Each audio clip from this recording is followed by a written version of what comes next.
The next video in this series is subconscious rejection, and I'll give you a clear explanation of what that is. It's simply confusing.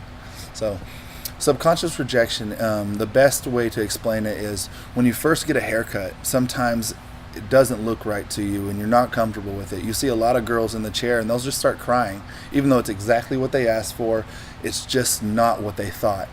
And honestly, it's just your subconscious rejecting that new version of you.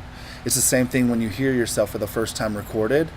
That's not what my voice sounds like. That doesn't sound like me. Is that what I sound? I hate to hear myself on a recorder. Again, that's just your subconscious rejecting what you thought that you sounded like. That rejection feels uncomfortable, so you pin it as that sounds bad. But really, to everyone else, it's just what you sound like, and you sound great.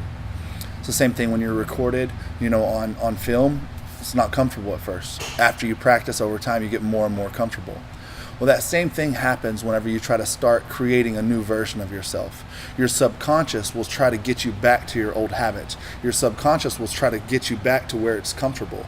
Because it's so uncomfortable to grow and become something greater, your subconscious will take you back to that old zone. And the same thing with the people around you. They can't help it. They've made this image of you. They've carved you out, and this is who you are to them.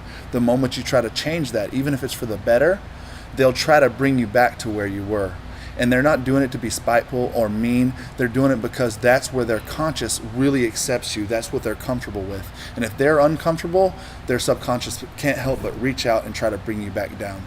So try to understand what subconscious rejection is and be aware of it. That way you know what to do when you start feeling that uncomfortability of being your new version, that uncomfortable moment of, am I sure this is what I want to do? Because this is what you chose to do. That's subconscious rejection.